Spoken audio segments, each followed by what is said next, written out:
વડોદરાના કાકા ભત્રીજાએ કેટમાં કમાલ કરી છે. કહેવાય છે ને કે જે ગુરુ અને શિષ્યનું ટ્યુનિંગ જામી જાય તો ગમે તેવી અઘરી પરીક્ષા પણ આસાન બની જાય છે.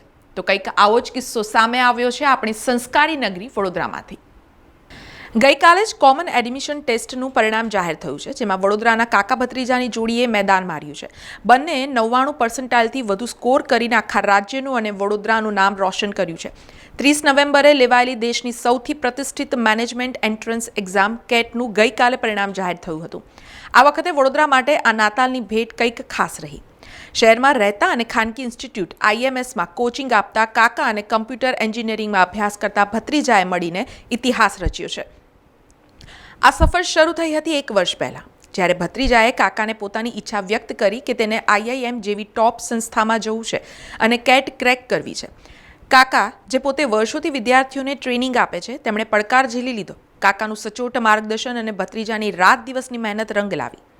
ભત્રીજાએ 99.8% મેળવીને ટોપ 1 વિદ્યાર્થીઓમાં સ્થાન મેળવ્યું છે. આ વર્ષે અંદાજે 2.58 લાખ વિદ્યાર્થીઓએ આ પરીક્ષા આપી હતી. આટલા મોટા સમૂહમાં 99+ લાવવા એ લોઢાના ચણા ચાવવા જેવું કામ છે. હવે આ ભત્રીજા માટે દેશની ટોચની IIM સંસ્થાઓના દ્વાર ખુલી ગયા છે. ખરેખર વડોદરાની આ જોડીએ સાબિત કરી દીધું છે કે જો સાચું માર્ગદર્શન અને મક્કમ નિર્ધાર હોય તો સફળતા કદમ ચૂમે છે. આ સફળતા માત્ર એક પરિવારની નથી, પણ સમગ્ર વડોદરા માટે ગૌરવની વાત છે. એકચ્યુઅલી એવું હતું કે મારા 3rd યરના એન્ડ પછી મારી પાસે કોઈ આઈડિયા નતો મારે આગળ શું કરવું. તો મેં કાકાને ફોન કરેલો કે આગળ શું કરવું જોઈએ મારે. તો એમને મને કેટ તરફ ગાઈડન્સ આપ્યું કે કેટ તમે આપો, તમારું એપ્ટિટ્યૂડ સારું છે તો તમારું સારું રિઝલ્ટ આવશે. એટલે મેં પછી કેટની પ્રિપેરેશન ચાલુ કરી. એમને પહેલાં તો મને બેઝિક શીખવાડ્યું કે આવી રીતે બધું મેથ્સ હોય, ઇંગ્લિશ હોય અને લોજિકલ રિઝનિંગ હોય. પછી એમ કરતાં કન્સિસ્ટન્સીથી મેં આગળ પ્રિપેરેશન કરી અને નવેમ્બરમાં મેં હમણાં કેટ આપી અને એમાં મારા 99.8% આવ્યા છે. હા, ઘણી અઘરી વસ્તુઓ આવી હતી વચ્ચે, જેવી રીતે કે મોકનો સ્કોર હોય એ અચાનકથી ઓછો આવી ગયો તો તમને અંદર ને અંદર ડાઉટ થવા માંડે કે તમે સરખી રીતે પ્રિપેરેશન કરો છો કે નથી કરતા. તો કાકાને સાથે વાત કરીને એવું ખબર પડી કે મોકનો સ્કોર તો આવી શકે ઓછો, પણ તમારે કન્ટિન્યુઅસ પ્રિપેરેશન હોય તો તમારો સ્કોર છેલ્લે તો સારો જ આવે. એમાં એવું હતું કે ઘરે તો નોર્મલ સ્વભાવ જ હતો, પણ સેન્ટર પર હંમેશા એક શિક્ષક તરીકે જ મને સ્વભાવ હતો એમનો કે બધા સ્ટુડન્ટને એક સરખી રીતે ટ્રીટ કરતા હતા કે કોઈ બી ડાઉટ હોય તો એમનો એક મેન્ટર સ્લોટ લેવાનો અને એ તમને બધા જ ડાઉટ સોલ્વ કરી આપે એમાં. એટલે મને એક નોર્મલ સ્ટુડન્ટ તરીકે જ ટ્રીટ કરતા હતા અને બધી જ હેલ્પ કરતા હતા. મેં સૌથી પહેલાં કોલ મારા પપ્પાને કરેલો કે મારા આટલા પર્સન્ટાઇલ આવ્યા છે. તે પછી મેં મારા કાકાને ફોન કરેલો. કાકાનો જવાબ એવો હતો કે બહુ સરસ રિઝલ્ટ છે, હવે આપણે આગળની પ્રતિક્રિયા તરફ વળશું, જે છે ગ્રુપ ડિસ્કશન અને પર્સનલ ઇન્ટરવ્યૂ કોલેજીસ માટે, જે હવે જાન્યુઆરીથી ચાલુ થશે. આગળ શું તમારું સપનું શું છે, કયા ક્ષેત્રમાં? મારું સપનું માર્કેટિંગ ફિલ્ડમાં જવાનું છે, જેમાં હું IIM કલકત્તા ટાર્ગેટ કરી રહ્યો છું અત્યારે. IMS વડોદરાએ મને ખૂબ જ મહેનત કરી, મારા તરફ ખૂબ જ મહેનત કરી છે. મારા 12માં ખાલી 66% હતા, પરંતુ તે છતાં બી મારી મહેનત, એમને મારા પાછળ મહેનત કરી અને મારા અત્યારે 99.8 એટલા વધીને આવ્યા છે. અંતે કાકાને શું? થેન્ક યુ, બહુ તમે મારા પાછળ મહેનત કરી એટલે મારું આટલું સરસ રિઝલ્ટ આવ્યું છે. હું બધા જ છોકરાઓને ઇક્વલી ટ્રીટ કરવામાં માનું છું. વેદ મારો ભત્રીજો છે અને એણે મને જ્યારે કીધું કે હું એન્જિનિયરિંગ પછી આગળ કંઈક કરવા માંગુ છું, મેં પહેલાં એને કેટ વિશે વાત કરી કે this is the exam that with your aptitude તું આગળ સારું કરી શકે છે, અને એણે પછી એમાં ઇન્ટરેસ્ટ દેખાડ્યો. તો મેં એને બેઝિક વસ્તુ બતાવી અને મારો ભત્રીજો હતો, વાત તો સાચી જ છે, પણ સાથે સાથે મને એવું બી હતું કે ઇઝ અ બ્રાઇટ સ્ટુડન્ટ, તો એને જો સારું માર્ગદર્શન મળશે તો બહુ સારા પર્સન્ટાઇલ લાવી શકશે.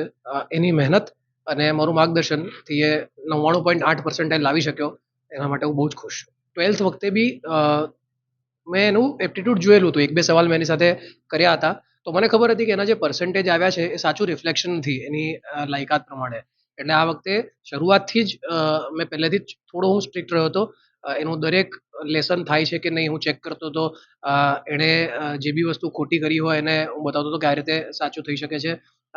એના શોર્ટકટ્સ કે આ રીતે તું કરે તો ઓછા સમયમાં સારા સ્કોર લાવી શકે, એ બધું મેં કર્યું હતું. On an average I would સે દરેક છોકરાને, વેદને તો ખરું જ, પણ સિવાય દરેક છોકરાઓને આ એક્ઝામમાં સારું કરવા માટે ઘણો બધો સમય આપવો પડતો હોય છે, અને એઝ અ શિક્ષક એ મારી જવાબદારી છે કે છોકરાઓને જેટલો સમય જોઈએ એટલો આપવો જ જોઈએ, તો જ છોકરાઓ વડોદરા જેવા શહેરમાંથી મોટામાં મોટી ઇન્સ્ટિટ્યૂટમાં જઈ શકે છે. સો ઇન્ટરેસ્ટિંગલી હું બી દર વર્ષે કેટ લખું છું, તો મારું જે કેટનું સેન્ટર હતું અને વેદનું જે કેટનું સેન્ટર હતું એ સેમ જ હતું.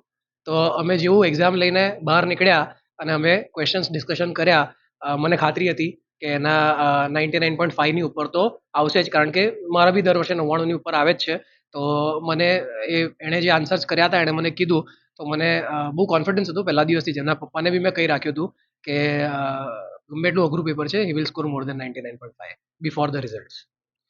તો કેટમાં આટલું સારું કર્યા પછી જે નેક્સ્ટ સ્ટેપ હોય છે એ હોય છે પર્સનલ ઇન્ટરવ્યૂ. તો અત્યારે મારું પૂરું ફોકસ એને પર્સનલ ઇન્ટરવ્યૂમાં ટ્રેન કરવા માટે છે, અને એની સાથે સાથે જેટલા જ છોકરાઓએ કેટમાં સારું કર્યું છે બધાને જ પર્સનલ ઇન્ટરવ્યૂ માટે હું ટ્રેન કરીશ, અને દે go to the best of the institute of the country.